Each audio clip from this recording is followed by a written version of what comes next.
오늘 익히 잘 아는 말씀입니다. 많이 읽으셨고 설교도 많이 들었던 말씀을 가지고 용감하게 제가 다시 한번 이 본문을 가지고 뭘 할 말이 있다고 다시 섰습니다. 공간복음에 다 등장하고 있는 부자 청년에 대한 이야기, 이미 다 진행 과정은 다 알고 계십니다. 근심하고 떠나간 것까지 다 알고 있습니다.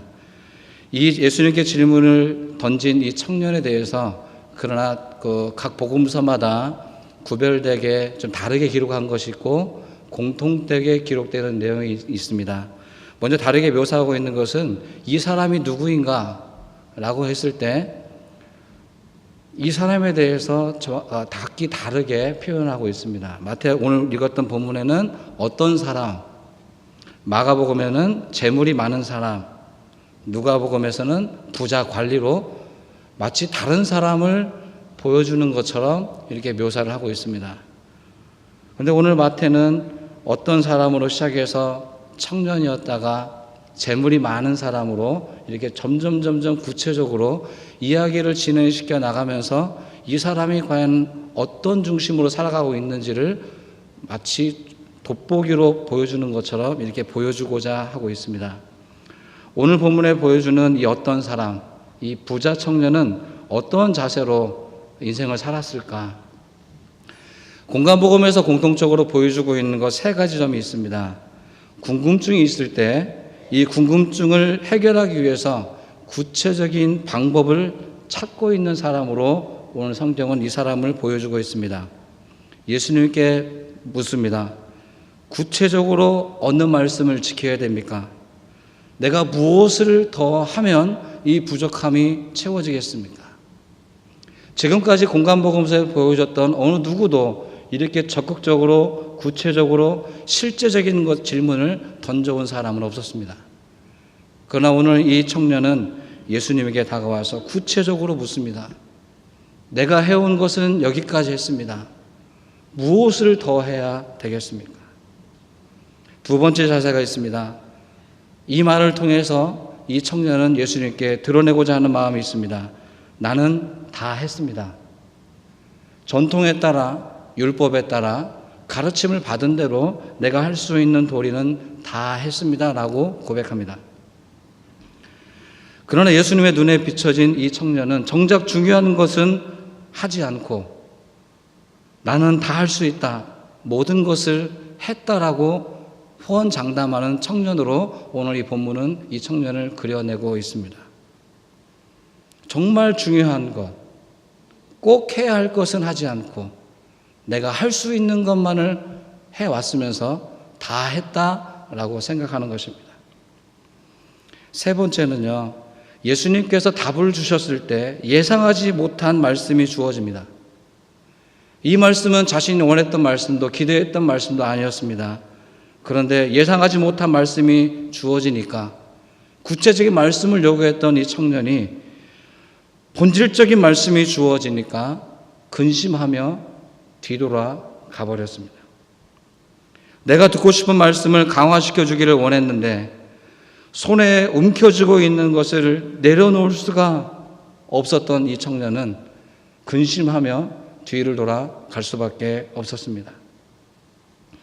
오늘 어떤 사람으로 출발한, 그러나 결론 부분에 가면 재물이 많은 청년이라 구체적으로 밝히는 이 돋보기 같은 내용을 통하여서 오늘 이 청년이 보지 못했던, 그러니까 오늘 우리가 보지 못했던 것이 무엇인가? 예수님은 오늘 이 청년에게 본문을 통해서 말씀하시고자 하는 내용이 무엇인가를 오늘 우리도 보기를 원하는 것입니다. 어떤 사람이 부자일까요? 우리는 모두가 다 부자가 되고 싶습니다. 돈이 필요합니다. 저도 돈이 좀 많으면 좋겠습니다. 그래서 네이버 사전에 부자가 무엇인지 찾아봤습니다. 재물이 많아 살림이 넉넉한 사람. 부럽습니다. 재물이 많아 행복한 사람이라고 기록은 되어 있지 않더라고요. 재물이 많아 살림이 넉넉한 사람. 재물이 많은 것이 행복의 척도가 될 수는 없는가 봅니다. 그런데 오늘 우리는 이런 사전적인 의미가 분명히 있는데도 불구하고 재물이 많은 사람, 부자라고 생각하면서 동시에 그 사람은 행복한 사람일 거다 라고 하는 것을 더해 넣었습니다. 이 내용을 더 구체적으로 말씀드리진 않겠습니다. 그러면 성경은 누구를 부자라고 말씀하는가? 제가 이 부분 한번 찾아보았습니다. 사전적인 의미가 아닌 성경에서, 특별히 신약 성경에서 보여지는 부자는 과연 어떤 사람을 부자라고 하는가? 성경은 부자에 대해서 고발하고 있습니다. 부자는 돈의 많고 적음에 있지 않습니다. 이 성경에서 말하는 부자일 때 말입니다. 성경이 말하는 부자는 재물의 힘이 하나님의 힘보다 강하다고 믿는 모든 사람을 통칭해서 부자라고 합니다. 다시 말하면 재물을 많이 소유한 사람보다 재물의 위력에 굴복하고 재물에 대해서 노예처럼 살아가는 모든 사람에 대해서 부자라고 말하고 있습니다. 내가 돈이 얼마나 많은가, 내가 얼마나 많은 재물을 쌓았는가, 여기가 기준이 아닙니다. 얼마나 돈의 노예로 살고 있는가. 돈을 위해서라면 수단과 방법을 가리지 않는 모든 사람을 통칭해서 그 사람은 부한 사람이라고 성경은 말하고 있습니다. 사람은 누구나 부족함을 느낍니다. 궁핍하다고 생각합니다. 객관적으로 판단해 봐도 이 사람은 부자다라고 말한다 할지라도 당사자가 생각할 때 나는 부자가 아니다라고 생각하면, 나는 어느 누구에 비하면 나는 부자가 아닙니다 라고 말하면 그 사람은 절대 부자가 아닙니다. 근데 객관적으로 반대로 예를 들어서 객관적으로 볼 때 저 사람은 가난하다 판단할 수 있음에도 불구하고 그가 만약에 그 가진 것에 만족하며 당당하게 살아가고 있다면 성경은 그 사람을 또한 부한 사람이라고 볼 수 있습니다. 어찌됐든 오늘 본문은요, 젊은 부자 청년이 가난한 청년 예수님께 와서 질문하고 대화하는 모습으로 오늘 이야기가 진행되어지고 있습니다. 부자 청년이 가난한 청년에게 와서 어떻게 해야 영생을 얻을 수 있습니까? 라고 질문하고 있습니다. 이 청년은 외면적으로 보면 답을 하고 있는 예수님보다 더 종교적으로 보나 이성적으로 보나 가진 소유로 보나 천국을 소유한 대표적인 사람이라고 볼 수 있을 것입니다. 종교적으로 부끄러울 것 없는 생활을 해왔고요, 하나님의 축복으로 부자가 되었습니다. 이 정도 되면 영생을 얻는데 아무런 문제가 없어 보입니다. 주변에 있는 사람들, 모든 사람이 이 청년에 대해서 질타하는 사람이 있었겠습니까? 오히려 축복해주고 하나님이 너와 함께 하신다, 오히려 당신은 성공한 사람입니다, 젊은 나이지만 높은 자리에 올라앉도록 많은 사람들이 그렇게 그를 축복해 주지 않았겠습니까? 그런데 정작 이 청년은 채워지지 않는 무엇인가가 있었습니다. 분명히 많은 것을 가지고 있는데, 젊은 나이에 높은 자리까지 올라가 봤는데 마음에 채워지지 않는 가난한 무엇인가가 있었습니다. 불안함이 있었습니다. 이 불안함을 씻어낼 길이 없었습니다. 그래서 예수님께 다가와서 물었습니다. 내가 지금까지 해왔던 것이 여기 이거까지 다 해봤습니다. 할 수 있는 모든 것을 다 해봤습니다. 계명도 다 지켜봤습니다. 돈도 벌어봤습니다. 명예도 얻어봤습니다. 그런데 왜 저에게는 영생에 대한 기쁨이 없는 것입니까? 저는 무엇이 부족해서 이렇게 허무한 하루하루를 살아가는 것입니까? 다른 복음서에 보면 예수님께서 이 청년을 측은히 여겨보셨습니다. 예수님께서요. 그리고 오늘 한 말씀이지만 오늘 마태복음에는 조금 날카로운 듯한 표현으로 이 청년을 향해 답을 주셨습니다. 내가 온전하고자 할진대 가서 내 소유를 팔아 가난한 자들에게 주라. 그리고 와서 나를 따르라. 질문이 무엇이었습니까? 어떻게 해야 영원한 생명을 얻을 수 있습니까? 좀 추상적인 질문으로 던졌습니다. 근데 예수님의 답은 너무나도 구체적이고 실제적인 답으로 이 청년에게 답을 내어주셨습니다. 온전하기 원한다면, 채우지 못하는 이 세상의 내 삶 속에서 온전히 채움을 경험하기를 원한다면 현재 너가 가지고 있는 소유를 다 팔아야 된다.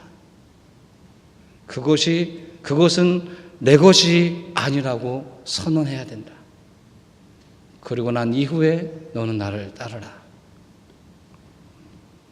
이 말씀은 이 청년이 가지고 있던 자기의 환상을 단번에 찌르는 예리한 칼과 같이 들렸습니다. 칼과 같았습니다. 이 부자 청년은 예수님의 강하고 도전적인 말씀을 듣고 심각하게 고민했습니다. 이제 이 공이 청년에게로 왔습니다. 어떻게 할 것인가? 이 많은 재물을 가난한 사람들에게 주고 예수님을 따라갈 것인가? 그리고 영생을 유업으로 받을 것인가? 아니면 영생을 포기하고 지금까지 살아온 대로 소유에 만족하고 명예에 만족하며 그냥 나의 길을 다시 갈 것인가? 여러분 잘 아시는 것처럼 고민은 했지만 고민 끝에 내린 결론은 좋은 답이 아니었습니다. 이 내용을 통해서 성경은 우리에게 보여주고자 하는 내용이 있습니다. 그것은 이 청년이 추구하고 있는 것이 무엇이었는가 라고 하는 것을 독자인 우리들에게 보여주고 있는 것입니다. 이 부자 청년은 다 가지고 있다고 생각했습니다. 그리고 율법도 다 지켰다고 생각을 했습니다. 그러나 정작 지켜야 될 내 이웃을 내 몸과 같이 사랑하라고 하는 가장 중요한 계명은 지키지 않으면서 다 지켰다고 생각하고 있었습니다. 이 청년이 바라보고 있는 것은 무엇이었습니까? 예수님께 왔다고, 하나님께 왔다고 생각했지만 정작 그가 추구하는 것은 하나님보다 재물이었습니다. 예수님께 처음에 왔던 이 당당함은 온데간데 없어지고 오히려 근심하며 뒤를 돌아섰습니다.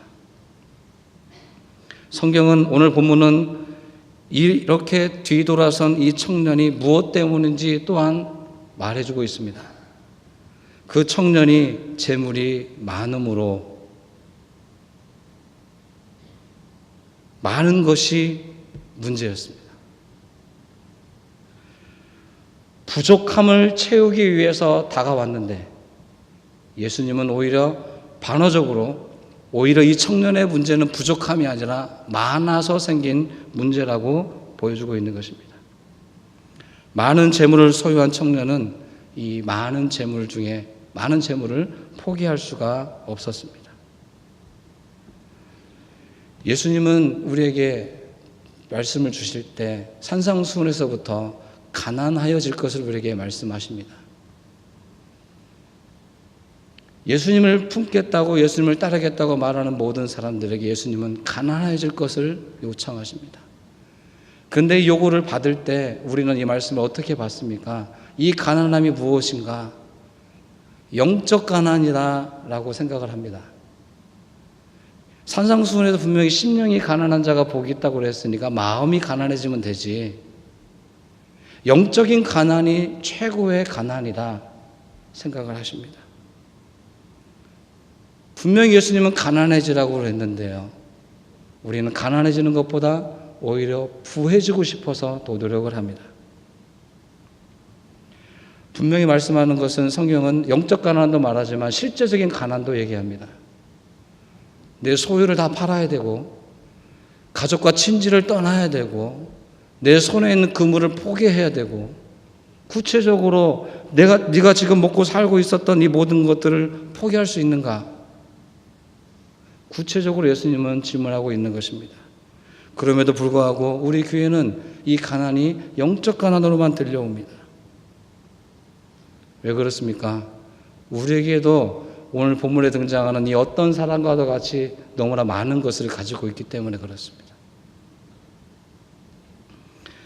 이 청년이 근심하며 돌아간 것에 대해 대부분의 사람들은 이 청년을 어떻게 바라보고 있습니까? 아마 이렇게 생각하실 겁니다. 이 부자 청년은 많은 재물을 움켜쥐고 놓지 못해서 구원받지 못했다. 참 불쌍한 청년이다. 아마 대부분 이렇게 생각하십니다. 그런데 이 말에는 잘못된 것이 두 가지가 내포되어 있습니다. 첫 번째는요, 이 청년은 구원을 받지 못한 것은 아닙니다. 천국을 유업으로 천국의 기쁨을 받지 못한 것이지 구원까지 취소된 것은 아닙니다. 두 번째는 이 청년을 통해서 자신을 보지 못합니다. 나는 괜찮은 것처럼 생각하는 것입니다. 왜냐하면 나는 재물이 이 사람보다 없다고 생각하기 때문에요. 우리가 착각하고 있는 것입니다. 부자가 근심하며 돌아갔듯이 사실은 우리도 그와 별반 다르지 않습니다. 이 사실을 인정하셔야 됩니다. 청년은 자기 내면을 찌르고 들어오는 예수님의 이 말 한마디에 입을 다물고 말았습니다. 그런데 이 예리한 날카로운 검과 같은 이 말씀으로 나를 찌르지는 않습니다. 이 사람만 찌르는 것으로 족한 것입니다. 의문점이 있지만, 바르게 살고 싶지만 구체적인 답을 내놓으면 우리도 똑같이 근심하며 돌아갈 수 있습니다. 오늘 본문에 등장한 이 부자 청년은 안타깝게도 예수님을 떠나갔습니다. 왜 떠나갔습니까? 조금 초점을 바꿔서 말씀을 드려보겠습니다. 이 청년이 분명히 온전해질 수 있는 기회가 있었는데 이 온전함을 포기했던 것은 욕심 때문이었습니다. 재물이라고 하는 것이 처음에는 사람들에게 자유와 기쁨을 선물합니다. 열심히 수고하고 땀을 흘려서 소득을 얻으면 얼마나 기쁩니까? 오늘 예배 직전에도 이용호 집사님이 저한테 자랑하더라고요. 오늘 월급 받았다고요. 55만 원. 열심히 수고하고 대가를 받으면 기쁨이 옵니다.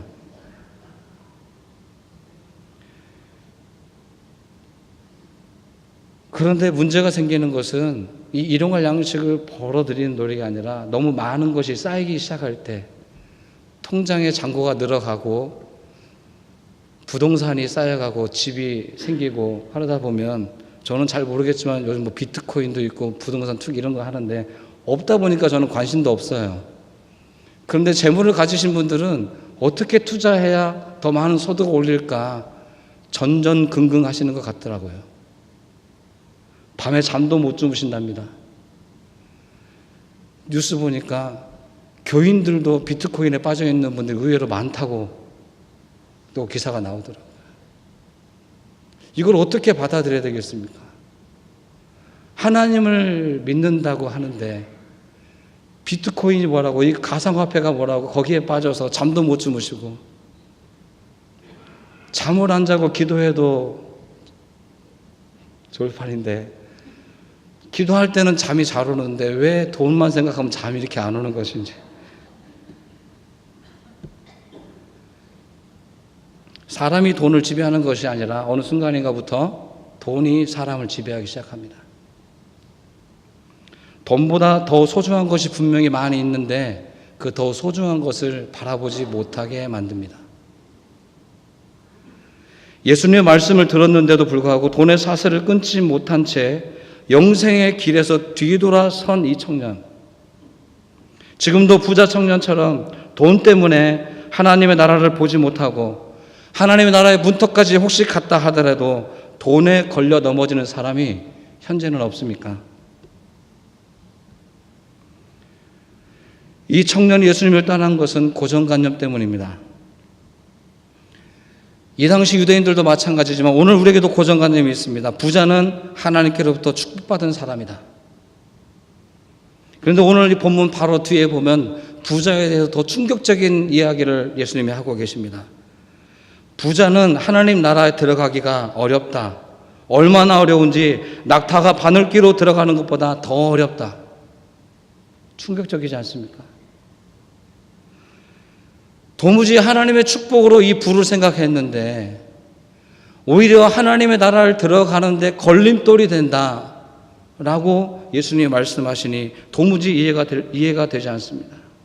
왜냐하면 부자는 하나님께 축복받은 사람이라는 생각이 확고하기 때문입니다. 재물이 하나님의 축복의 증거라고만 생각해봤지 영생의 걸림돌이 된다고는 꿈에도 생각해보지 않았기 때문입니다. 예수님은 이런 확신의 찬물을 끼얹고 계십니다. 많은 재물이 영생의 걸림돌이 된다. 충격적이지만 사실인 것입니다. 부자는 하나님께 축복받은 사람이라고 하는 기존의 고정관념이 깨져야 합니다. 돈에 많고 적음, 재물에 많고 적음이 축복에 있는 것이 아니라 하나님을 최고로, 예수님을 최고로 여기며 사는 사람이 축복된 사람입니다.